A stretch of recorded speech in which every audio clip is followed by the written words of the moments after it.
السلام عليكم، ازيكم عاملين ايه؟ يا رب تكونوا بخير. انا امال سليم.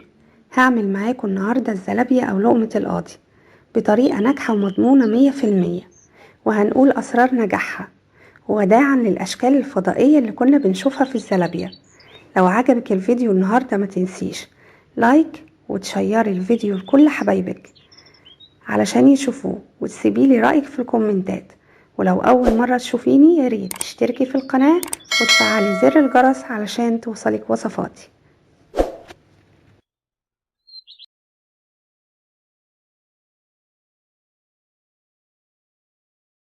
يلا نقول بسم الله ونشوف المقادير. 2.5 كوب دقيق، 2.5 معلقة لبن بودرة، 2.5 معلقة نشا، معلقة سكر، معلقة كبيرة خميرة فورية، رشة ملح. كل المعالق اللي استخدمناها المعلقة الكبيرة.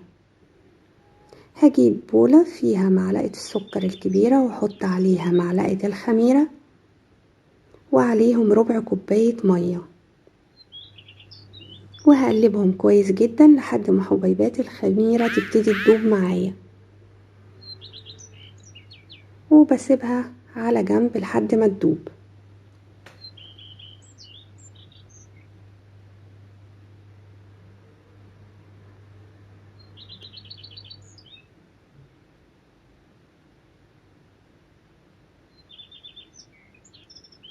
بعد كده بروح للمواد الجافة، بضيف الدقيق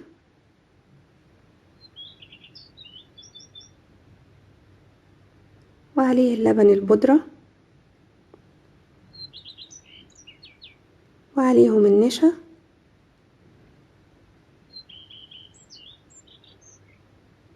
ورشة الملح، وأقلبهم كويس جدا. أنا ما ذكرتش مقدار المية اللي احنا هنستخدمه علشان عايزاكي تشوفي قوام العجينة مش المية، لان دي بيختلف. هضيف الخميرة على المقادير اللي حطيناها واقلبها.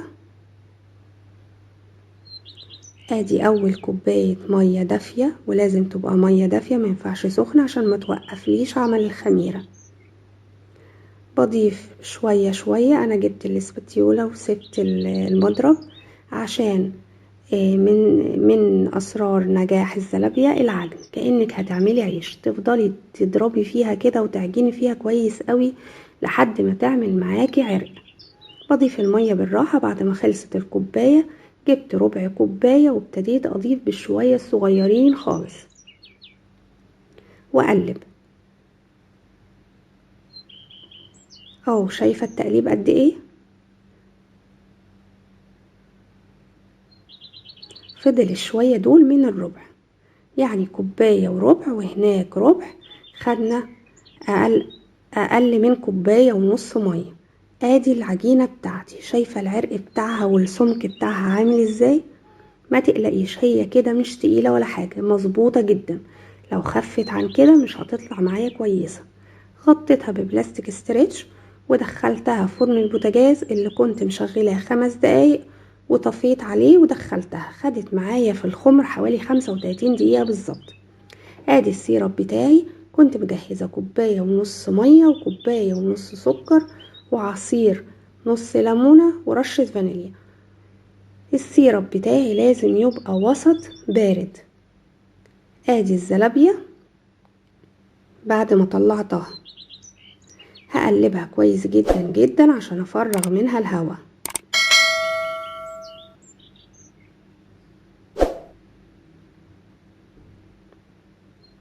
هجيب كيس الحلواني وابتدي اقص فتحة حسب حجم الزلابياية اللي انا عايزاها صغيرة بقطع فتحة صغيرة، عايزاها كبيرة كده او وسط بكبر الفتحة حسب الحجم اللي انا عايزاه.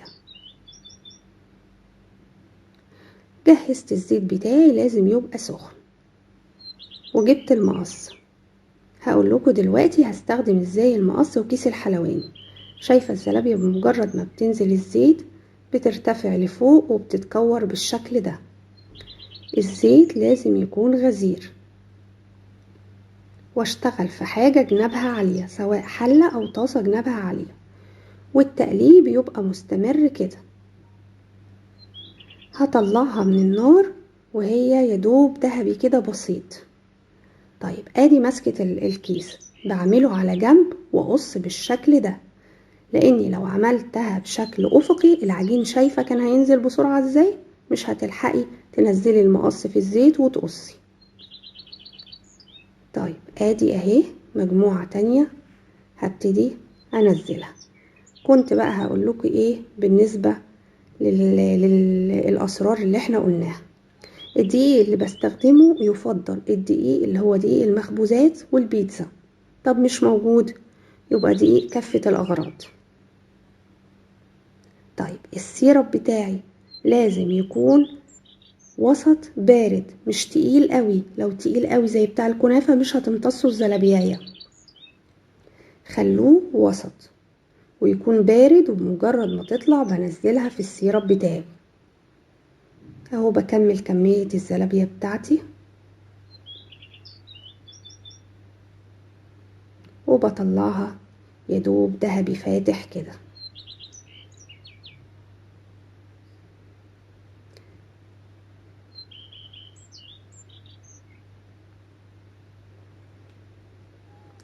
ادي الكمية بتاعتي بعد ما خلصتها.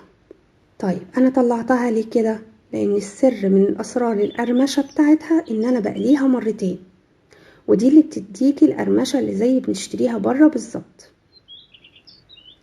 بنزلها تاني في الزيت وابتدي اقلب تقليب مستمر لحد ما تاخد لون ذهبي غامق، نفس الدرجة اللي بنشتريها. كل ما زودت عليها قلية كل ما بتنشف اكتر معايا.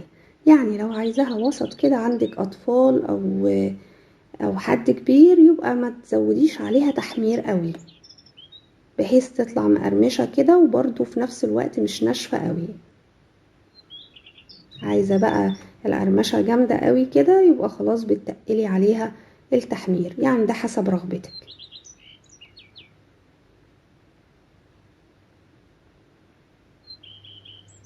ادي طريقة التقليب، لازم ايدي فيها على طول بحيث تاخد لون واحد وتطلع جميلة معاكي.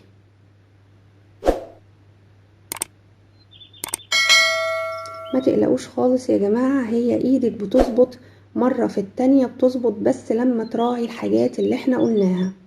وبجد طعمها جميل جدا جدا جدا. مش عايزة اقول لكم اني بجد حسيت طعمها اجمل من اللي بنشتريها من بره. اللبن البودرة اللي حطيناه بيخليها غنية كده في المذاق بتاعها. اهي بعد ما حمرناها المرة التانية ادي السيرب بتاعي، لازم يبرد تماما ويكون كثافته بالشكل ده. هبتدي انزل فيه الزلابية. طيب انا ليه ما طلعتش الزلابية ورحت منزلها على طول في السيرب بتاعي؟ عشان انا هعمل لها صوصات هتخليني مش محتاجة اخليها تشرب سيرب كتير، لانها مسكرة. يعني هحط صوص شوكولاتة وصوص كراميل الاتنين مسكرين، فلو طلعتها من الطاسة على السيرب هتشرب اكتر معايا. فانا فضلت ان انا اخلص كل الكمية وبعدين انزلها بالشكل ده في السيرب بتاعي عشان ما تشربش قوي. لكن لو انا مش هضيف اي صوص عليها يبقى بجهز السيرب جنبي، اطلع من الطاسة وانزل في السيرب واسيبها دقيقتين 3 كده 4 بحيث تشرب ويدخل جواها واطلع، وهكذا. طيب ادي ده صوص كراميل او صوص التوفي، انا عاملاه بطريقة جميلة جدا، هسيب لكم الرابط بتاعه من تحت. باخد منه معلقة وادوبها بمعلقتين مية دافية لحد ما يبقى قوامه سائل كده. طعمه حلو جدا يا جماعة، هيعجبكم. خدت جزء من الزلابية حطيته في بولة كده وابتديت احط عليه الكراميل. ودي شوكولاتة نوتيلا، يعني خليتها تسيح كده في حمام مية سخن او تدخليها الميكروويف. وبرضو نزلتها على الزلابية كده. ادي الزلابية بالكريم كراميل، عفوا الزلابية بصوص الكراميل، وادي بصوص الشوكولاتة. شايفة الزلابية، شايفة من جوه شكلها ازاي مفرغة. ودي برضو يدل على نجاح الزلابية معايا، انك انتي لما تقطميها كده تلاقي قرمشة ومن جوه مش مكتومة، يبقى فيها فراغات، ده دليل على انها استوت كويس جدا. يا رب اكون فدتكم النهاردة وتكون الطريقة سهلة ويكون الفيديو عجبكم. جربوها هتعجبكم قوي. وبرضو الميكس بين الكراميل والشوكولاتة حلو جدا لو عملتي بولة فيها الميكس ما بين الاتنين. لو عجبك الفيديو النهاردة ما تنسيش لايك وشير للفيديو، ولو اول مرة تشوفيني ياريت تشتركي في القناة وتفعلي زر الجرس علشان توصلك وصفات رمضان والعيد بإذن الله. بحبكم في الله. أمل سليم.